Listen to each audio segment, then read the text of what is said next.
So on Friday, we talked about the recursive and explicit formula. And that's basically all we did. Now, the one thing I want to show you is the recursive formula will look more like this, AN. And it will give you this, and this will always be your A1. And then when N equals 1, I'll explain this a little bit better in a second. And then down here, it will be something like R times AN minus 1. The order of this doesn't matter. It might be AN minus 1 times R. Yeah, I got to share my screen. Yeah. So those kinds of things can happen. It doesn't really matter which one of those orders goes on for this because it's the same. R times A n minus 1 just represents the term in front of the one you're trying to find. So if this was the 10th term, this would be the 9th term, this whole thing. So this would turn into 9, which would mean you want to put in the 9th term.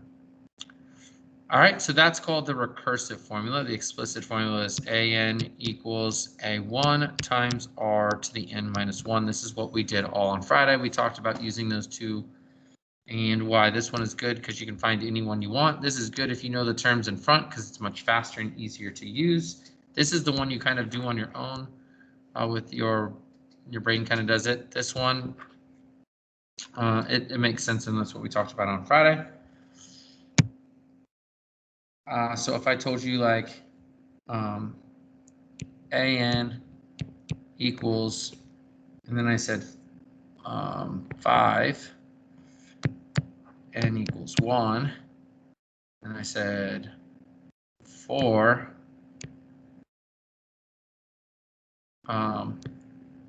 A n minus 1 for n is greater than 1. This would be the recursive formula. So if I asked you to find the explicit formula based on this information,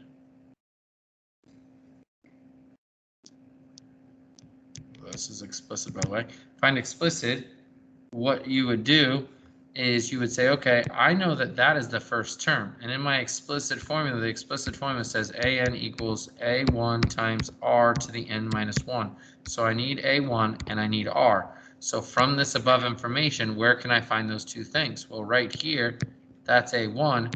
And right there, that's my R. So my explicit formula for this would turn into 5 times 4 to the n minus 1 power. And there would be my explicit. Does that make sense? Just give me a thumbs up if that makes sense.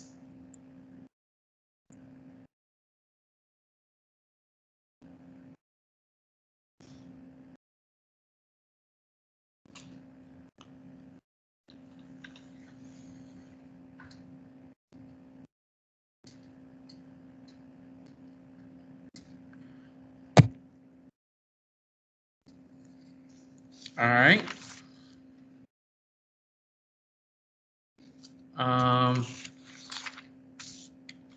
The next thing we need to go over is this sum. This right here tells you that you're supposed to find the sum. So if you ever see that, that means that you need to find, you have to add up all together. That just means sum. A couple ways that they can do this. There's Sn equals, and here's the formula of how you find a geometric series, which is when you add them all together. This is the formula. That is R to the nth. That's an R. So all you need is you need the first term, you need the common ratio, and you need the last term number. If you have those three things, that's still R right there.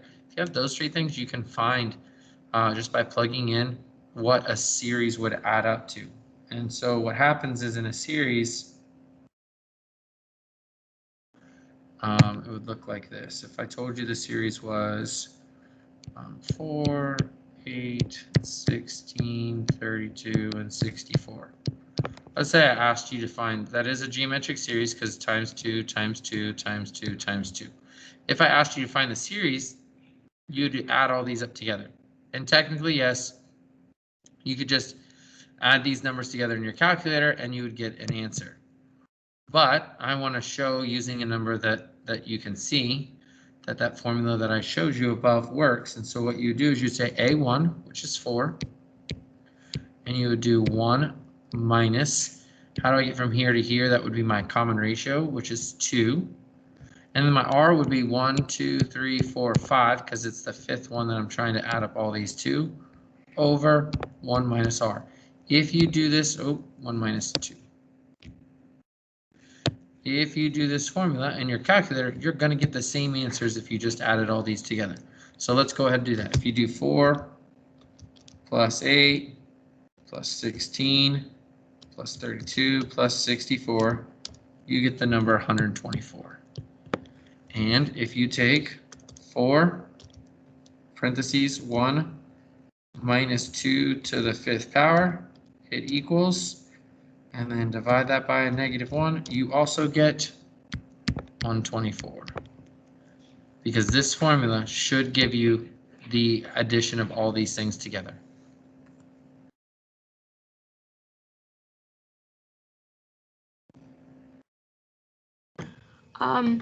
So the exponent. Say that again, Kelly, you cut out. That's how many numbers? This is the last term number. Okay. Okay. So this was the 5th term. That's n, right? So n is the last term number that you're trying to find. Okay. How did you get 124 again?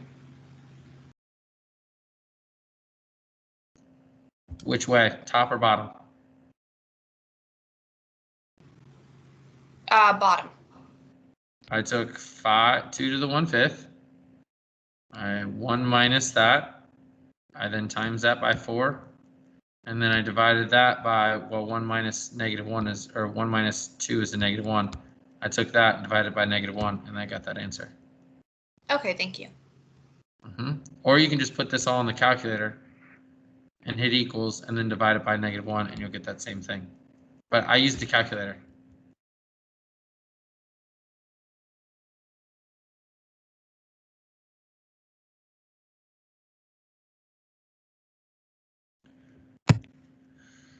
All right, now the problem with some of this is it can get really big, right? Like I could find the 20th. Like if they gave me this, like in their homework.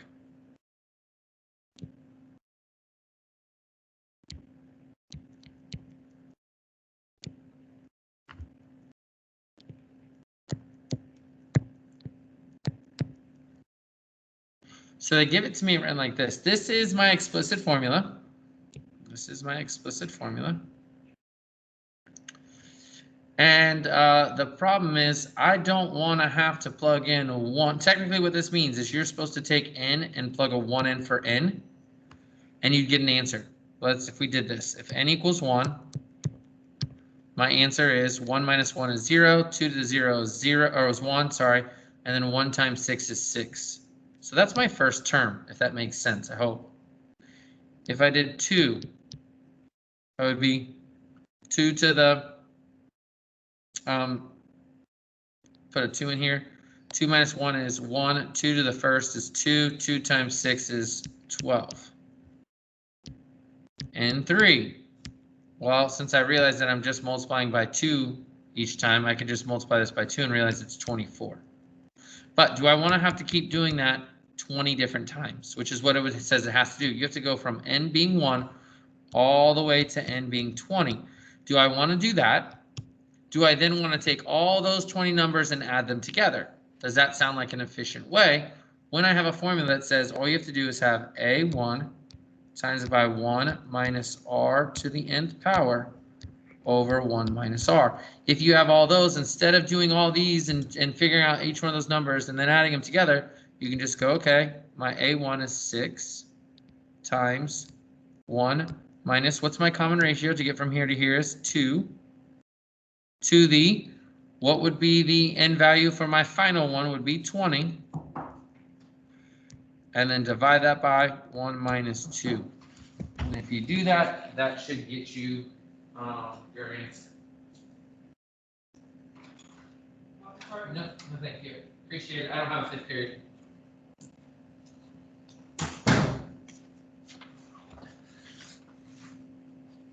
And if you do that, you should get, and you should practice this, 6,291,450 should be your answer. Did anyone get that when they plug that into their calculator when they do this? Good. See some thumbs up. Does that make sense why we wouldn't want to do that a whole bunch of times? Why this formula makes it much easier to deal with?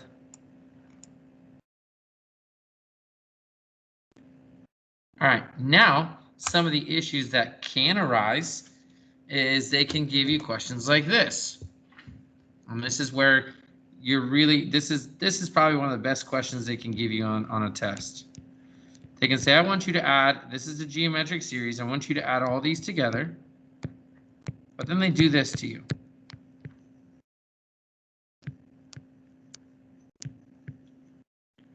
And to be honest with you, this is not very large of a number. We're not trying to give you massive numbers, so technically you could just figure out what this is, which is 2, right? So you could see your common ratio is 2. And you could just divide this by 2 a bunch of times to figure out what term number this is, to figure out, you know, when you get to 8, you got your starting place. But that's not the best way to do that, and it's not really the algebra way that I'm trying to show you. So what we have to do is, if I asked you to add these all together, you need A1, 1 minus r to the nth, and then you need 1 minus r. Well, we know our A1, it's sitting right there. We even know our r because to get from 8 to 16, you have to times it by 2. Sometimes the way I do that, by the way, is look at your second term, divide it by your first, and whatever that number is, that's your r. So 2 is our r. So we have our A1, we have our r. The problem is we don't know what term number this is. So it's like we have AN equals 1024. I know what that value is. I just don't know what term number it is. Well, if you look, AN equals explicit formula A1 times R to the n minus 1 power. Well, I know what AN is. It's 1024 that I'm trying to solve for. I know 8. I know my common ratio is 2. I just don't know what term number is. Well, if you look, if you use all that information, you now have n as a variable, and it's the only variable left. So I can actually work backwards and solve to figure out what term number this 1024 is. Please be careful. Do not do what a bunch of kids are trying to do, which is multiply the 8 times the 2. Remember order of operations. If I was working this forwards, I would do this first. I would then take 2 to that power. I would then multiply by 8. So since I have to work backwards in this problem, I'm going to divide by 8, divide by 8, and when I do that, I get 1024 divided by 8 is 128 equals 2 to the n minus 1. Now here's why we had to wait for this section to teach you guys this. This should look familiar to what we've done here recently. I have something in power form. The problem is the variable I want is in the power. Well, that means that power form is going to be no good to me, so I'm going to change it to log form, which would be log base 2, 128 equals n minus 1. I'm also going to realize, oh crap, I can't do this in my calculator. I don't have one of those calculators that does that, so I can change a base this log 128 over log 2 equals n minus 1. And if you hit log 128, close parentheses, divided by log 2, you get the number 7 equals n minus 1. You then add 1 and realize that that is the 8th term. This right here was the 8th term, which is why I said it's not that big a deal if you just tried to divide it by 2 a bunch of times. Not very algebra, which is what I'm trying to teach you, but it would work. But if this was like the 100th term, it would take you forever dividing, and that's not how we want to solve this. So 8, 1 minus 2 to the 8th power, all divided by 1 minus 2. And if you do that, you have all that information. It will actually add that all up together. And so you would get 8 times 1 minus 2 to the 8th, close parentheses, divided by -1 is, if you added them all together, it would be 2040, should be your answer. Did that kind of make sense in that question? The issue was at the beginning, they didn't give us what term number it was, so I had to use the explicit formula to figure out what term it was, and then once I knew what term it was, I was able to complete this formula. That's how math is going to start to become, guys. They're not going to give you all the information straight up to you. They're going to give you a way to find all the information. So in the beginning, they asked me to add all this. They didn't give me all the information I needed. They gave me A1, which I needed. They gave me the R. I was able to find the R right here, but they didn't give me the term number this one was. So I go, okay, how do I figure out what term number that was? That's why I went to the explicit. I found out that it was the 8th term. Boom, then I can plug it in, and now I got my answer fairly easy. Does that make sense?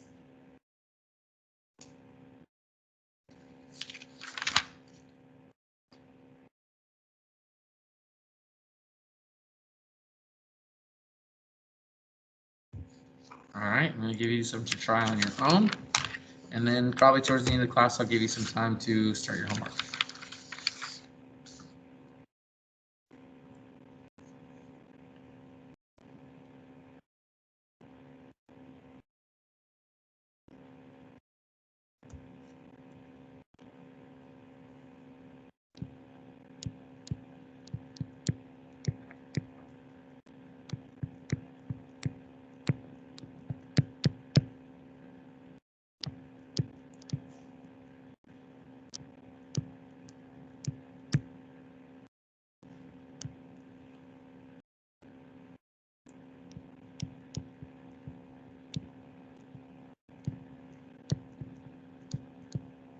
So basically, I am asking you right now, what term number is that? Go ahead and take a minute to go ahead and figure out what term number that is.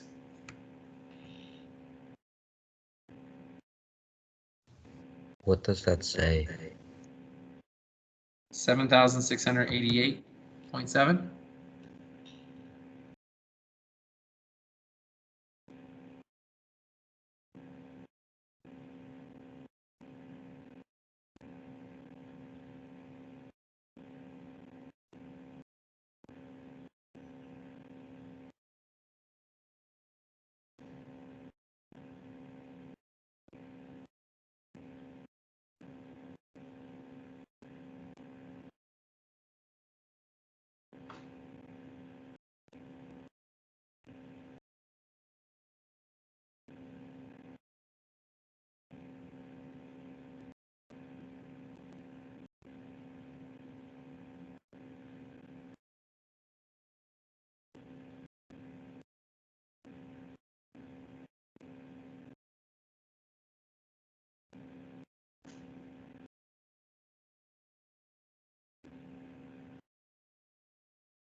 Anybody have an answer for this one? 10. Yes, very good. It is the 10th, about the 10th term in this one. And the way that he got that is he says, hey, this is 7,688.7 equals, and then we have A1, which is 200 times, how do you get from here to here? Well, if you did that, you took 200 and divided it by the 300, right? That's how we said 200 or 300 divided by 200. What did you get?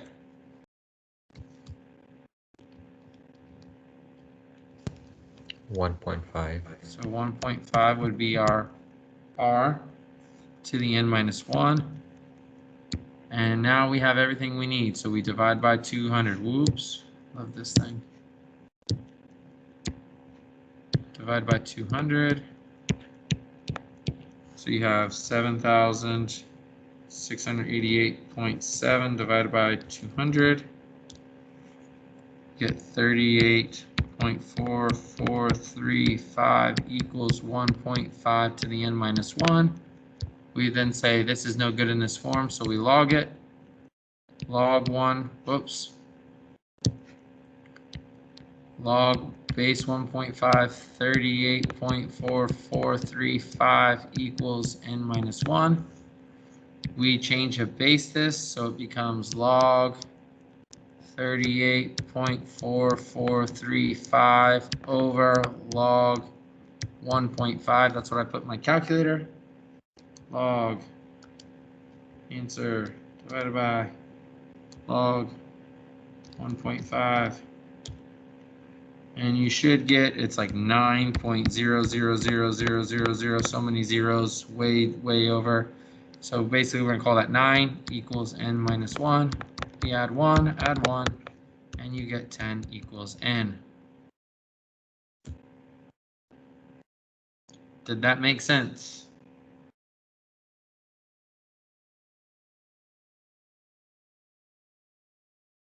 Any questions on that? Why is it not a perfect 10? I don't, it should be. I don't know why it didn't work out to be that. I'm wondering if the calculator somehow estimated somewhere in here. I was thinking the same thing, Oris. I don't know why it wouldn't work out to be. It should have. I don't know where the decimal came from.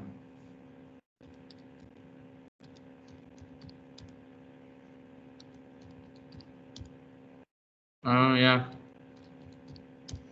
Once we get to the fourth one, we start getting the decimals, and that's where it starts going a little awry.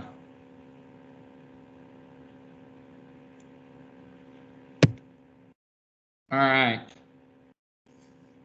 Now, what if I told you this? The sum of a geometric series is 11,718. So that's the sum. The first term of the series is a 3. And the common ratio is a 5.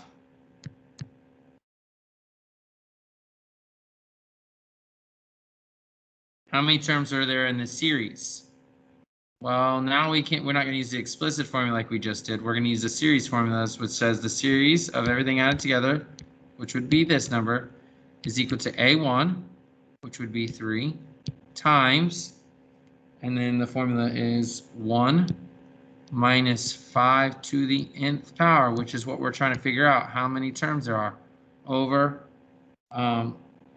1 minus 5. So essentially this turns into 11,718 equals, this is a 4, a negative 4. So how do we undo dividing by a negative 4? What can we do to get rid of that? Because if we're thinking about this, this turns into negative 4. We're trying to get this in by itself. So if I'm trying to do that, I got to get everything away from it. So how do I undo dividing by a negative 4? I times by -4.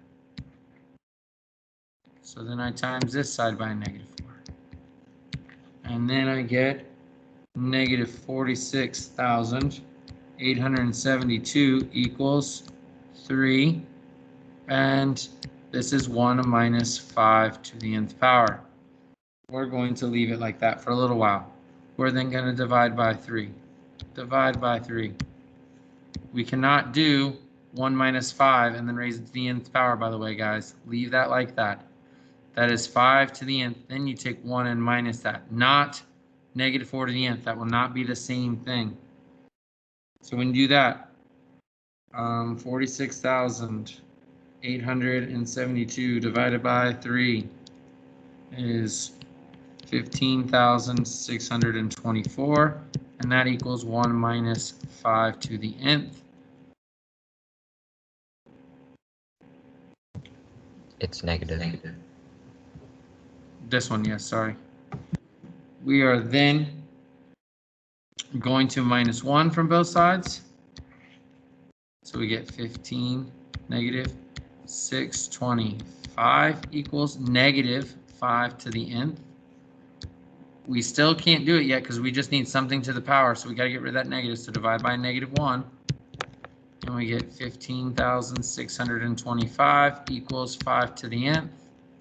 We don't like the form, so we change it to log base 5, 15,625 equals n, and when you put that in the calculator, that turns to a 6, and that will tell you that there were 6 terms to get that you added together to get to this. So 6 would be your answer for that question.